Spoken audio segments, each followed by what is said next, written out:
Over 1000 horsepower in one video, the premium sedans comparison test, Audi S4 versus BMW M340i versus Mercedes C43. This is Thomas with Autogefuehl in 4K, full screen, full length. Let's go with the Audi single frame grille, black styling. You can also get black Audi rings and this Ur Quattro citation from the first Quattro model actually.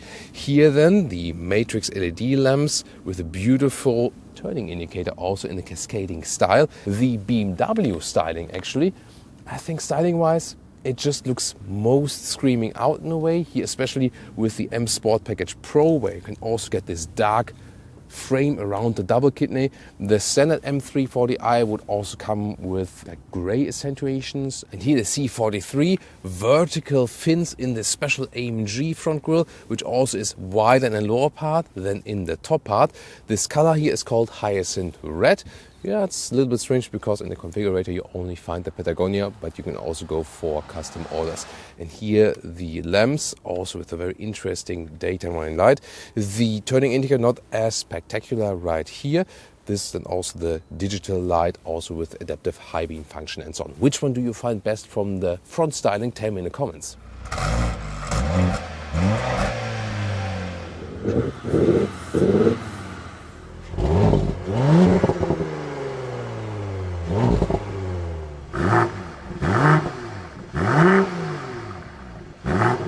With 4.71 m or 185 inches, the BMW is, so to speak, the smallest, but it's actually not a huge difference to the other size figures for the Mercedes and the Audi. As for the rear, super interesting how they differ right here. They all employ this separate contrasting spoiler right here. The Audi once again with the most conservative look and also, let's say, not screaming out too much. The BMW I think most consistent. Oh, another guest for today. Here I think very beautiful with the three-dimensional tail lamps. And the Mercedes is the most screaming out one, but they all employ fake exhaust. Worst with the Audi, of course, than in the EU diesel trim. It is better than in the petrol trim with the Audi, of course, where you have a real exhaust. And here with the BMW, something in between, because you have this outer tip. And with the Mercedes, these are not the real pipes. The real one is also on the inside. BMW seating position, a lot of headroom left, definitely also for tall people. Steering wheel here also with a manual control, also very smooth indeed. The seats so far so good. I think for tall people the ergonomics could be a little bit better. I think that Volvo still does it best as for the seat ergonomics, but I also feel that the Audi seat is especially a little bit more comfortable than this one here. This one here, the animal skin spec. However, BMW is best in offering perforated sensor tech, the animal-free material in all markets. Since the 3 Series facelift, BMW presents us a mix of analog and digital. This new curved screen, 2 screens then in one unit, but then you still have a manual volume knob, and also here in the lower part, this control knob right there, that you can also control the infotainment system while driving. I really appreciate to have that. The infotainment system itself is actually quite quick indeed. Also has a useful car internal GPS, and the Apple CarPlay integration is really large. Definitely you see here this horizontal focus, whereas Mercedes goes with the vertical focus. Instruments come alive like this, and then you can also switch here to different layouts.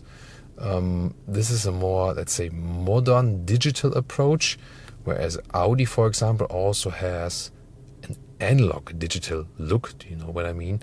So which one would you prefer? Mercedes door closing sound, also very good. You see a lot of high gloss piano lacquer is being used, so it looks quite cool. But when you then look in detail, the other ones look more elaborated. This is the AMG performance seat. Stiffer, slimmer, and also more bolstering. You can also get the normal sport seat, which would be standard. In Germany we can also get dynamic microfiber on the inside, not possible in the UK and not certain yet in the US. Seating is not too uncomfortable, although this is quite stiff from the bolstering, more comfort than in a normal comfort seat. But here also I think that the seating comfort is best with the Audi. Steering is actually quite cool here with the microfiber and also the 2 horizontal spokes. But then again also hashtag capacitive BS at the steering wheel. Interior overview with the Mercedes most screaming out also here from the design. Vertical layout, big difference to the other ones. And here in the C43 we also have this carbon fiber decor right here. The air vents are also really screaming out nice ambient lighting integration at night. However, the steering wheel, once again, this has a good size and also nice shifting pedals. Well, there's such a huge difference between the Audi, which is most subtle, most conservative, and the Mercedes, which has like elements here, everywhere. What I found very cool is that with the Mercedes you can drive and also select then the driving modes at the steering wheel directly. That's the easiest here in the test. And the rest of the infotainment system, it's actually pretty quick. And also here the car internal GPS, for example. The Apple CarPlay integration looks like this, also really large indeed. You can very well work with that. And also, like in the BMW, temperature unit in the screen, it always stays at this point. But still, that is best in the Audi, where you still have the physical input. Digital instruments, very versatile. You can pick completely different stylings. For example, here understated look, also map look, or assistance systems, and so on, how you want to drive. And for the AMG, you also have special sport gauges like Sport or Super Sport. No, Super Sport, yeah, that's about controlling it. Front seating here with the Audi, comfortable and balanced, and also the steering wheel position here, manual style up and down and out, but really smooth indeed. So this is here already seating wise a good balance between sportiness and comfort. And headroom is plenty left, even with 189 or 6'2". And the Audi seats here with Alcantara on the middle part and integrated head restraint. Looks quite cool, especially this Alcantara pattern, doesn't it? Interior overview in the Audi S4, clean, straightforward, rather conservative, nice brushed aluminum, and here this tablet or the screen is basically attached. This is the facelift model. Digital instruments, clear to read. I think the best digital instruments here in this test. You can also change the view. And of course this lovely climate unit right here. It's so great, has this really beautiful clicking sound. This is the best straightforward user interface, also here with the toggle wheels on the steering wheel. So yes, it looks most old school, but it's also easiest to control. Seating here in the BMW, already closed when I'm driving here in the front. This recess here at the back part of the seat, that would work better when I put the seat a little bit higher, then it would actually work. Headroom, yeah, gets close, but it's also fine for my size, 1.89 or 6'2". A little bit narrow here for the shoulder area. That's quite typical for BMW sedans. There is one advantage to the performance seat. It gives you a little bit more legroom, but also in all three vehicles you hardly have any knee room when a tall driver is driving. And headroom is also comparable. You can always basically put a hand over your head. So there, not much difference.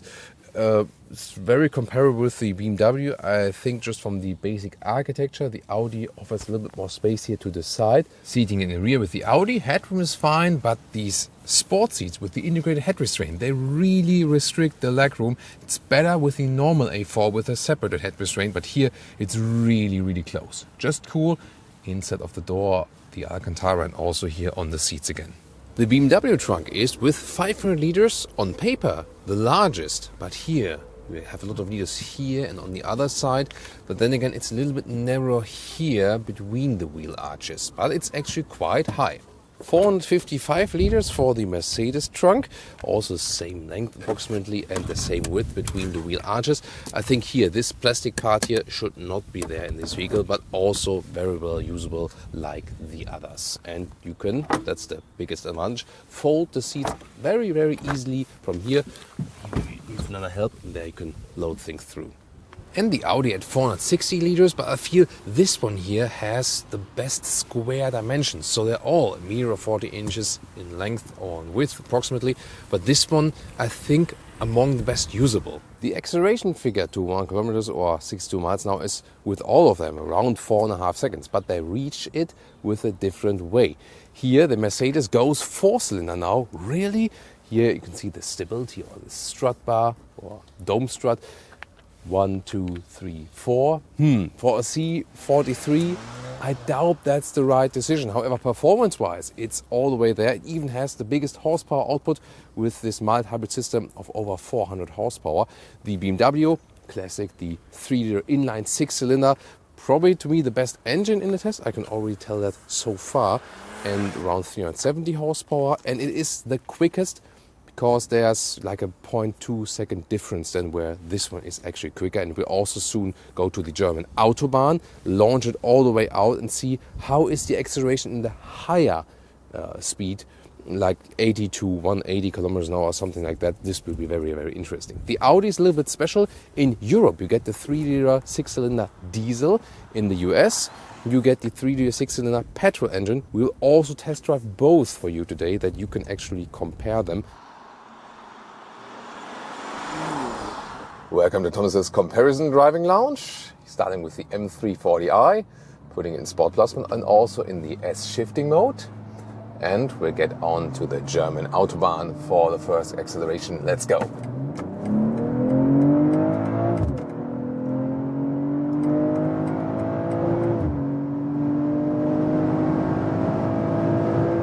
Well, that was like 40 to 180 kilometers an hour.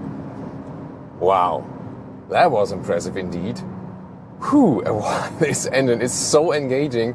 And if you compare the 3 Series 2-liter 4-cylinder versus the 3-liter inline 6-cylinder here, it adds so much to this vehicle here indeed.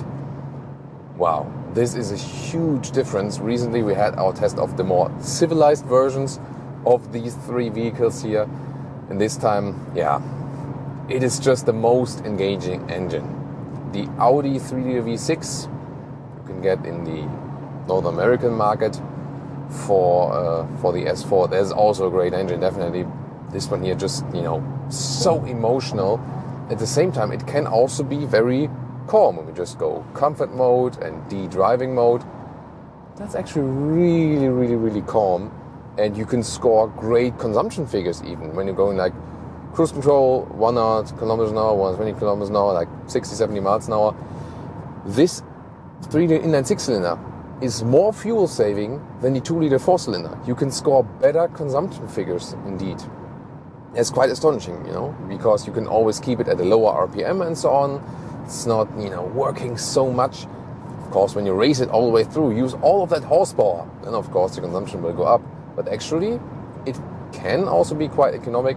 Well, not that great, but in comparison to the 2-liter 4-cylinder, it's not worse at all. In most cases, even better. That's really interesting thing. Let's go back into the Sport Plus mode and also in the S shifting mode. Here it's basically split. With the Audi, for example, it is always also connected, and with the Mercedes as well. Here with the BMW, you basically have the sport setting here for suspension and so on, throttle input, and for the steering that you have a little bit more feedback. By the way, really nice with this transition, a lot of fun. And then you have to go for the shifting also in that S mode, so that the RPMs are turned up higher and so on. So this split here, I'm not really sure why they're doing that. I think it's too complicated. If you would go to the sport mode, I think you would also want sporty shifting directly, right? Oh, listen to that. Woo, that's 200 kilometers an hour, 125 miles an hour. Yeah, this engine is so much fun indeed. And now the Mercedes. Let's go to the Sports Plus mode and accelerate it out. Let's go.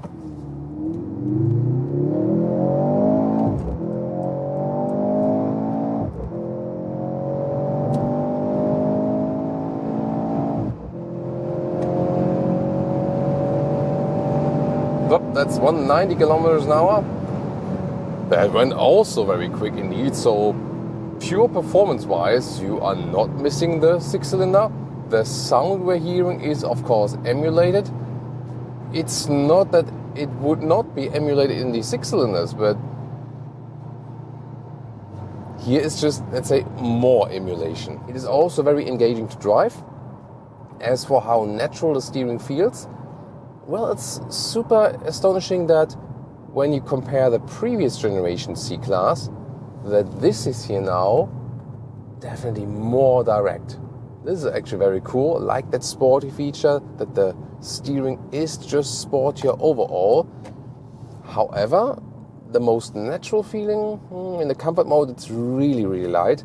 When we are in the sports mode, Sport and Sport Plus, I have a little bit more resistance. There's also an individual mode. You can also set up then, for example, that you make the steering itself just, a little bit harder in the reaction. That's also fine. But I think the most natural feeling is still delivered by the Audi, steering feeling wise. So by the steering, you feel most connected to the Audi. That's the thing. Other than that, suspension wise and also how the car behaves, you also feel really connected here with the C43. So let's go to the next Autobahn here. Another acceleration. Just have to see that no one is behind us. Let's see, and we can hit it once again. Let's go.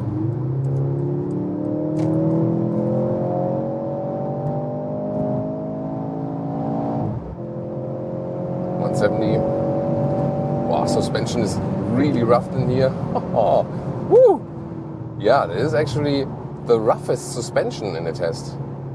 Been wondering about that. Interesting. So really less compromise. So whereas the Audi has biggest compromise, sportiness and comfort and balance, BMW then more in the sporty direction, and here, yeah, the Mercedes feels kind of sportiest. Also here lane change at higher speeds. Well done. It's actually also reasonably silent in here as for the wind noise, so good noise insulation in the C-Class, also a lot of fun. So I have to say, fun-wise, you don't miss the 6-cylinder. Oh, here once again now, getting off the motorway.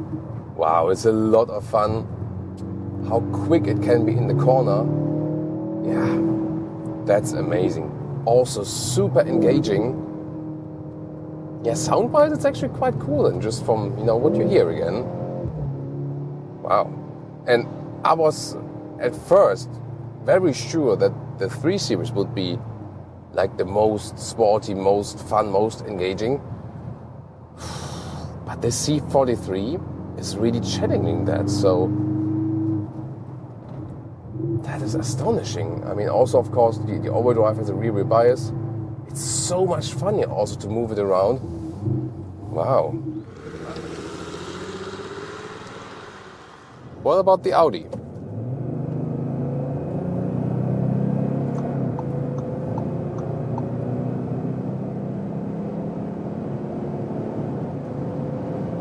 Plop, that's 180 kilometers an hour, really strong. Of course, here in the European version, this is the 3-liter diesel. However, the acceleration figure is kind of the same. There's just a difference that when you have that diesel, the torque is setting in later. And then on the Autobahn, when you're already at speed and using that torque, then it's really strong. Gives you good punch as well. The TSI, which you also get in the US, or then in the S5 convertible, you can still get it, for example, in Europe. That one is actually a little bit more instant torque, instant speed at lower speeds. Oh, directly when you hit the pedal. Here with the diesel, you have to wait like this second, and then it pushes massively. But what they have both in common, and this will also not change anything else about this review, both have the standard Quattro 40-60 distribution, so you always have a rear wheel bias indeed. And of course, also suspension and so on, and handling is the same. And here on the German Autobahn, once again, it really feels at home, so settled indeed. Like here now, this is a transition between 2 Autobahns. This is actually most fun to me. So some people say, wow, look at that here. Hardly have to use the steering wheel. I mean, really progressive, very nice. So some people say throttling it out on the Autobahn is most fun. I always say these transitions between 2 Autobahn, this is actually to me the most fun. By the way, 1 Autobahn, 2 Autobahnen, that would be like, like the correct German thing. The plural of Autobahn is then Autobahnen, not Autobahns, like the English plural. So, eine Autobahn, 2 Autobahnen. Listen and repeat. Eine Autobahn, 2 Autobahnen. Like 1 Autobahn, 2 Autobahn. So, and here, the next Autobahn. Wow, really good punch, good control, and you've really maybe seen, I don't have to do much work on the steering wheel, and how precise and calm the car is handling. That's really what I love about this vehicle, and you feel sport and comfort at the same time. I can't stress it enough that this is the special thing about this vehicle, and of course the straight user interface while driving. And now, as comparison, the Audi 6-cylinder petrol.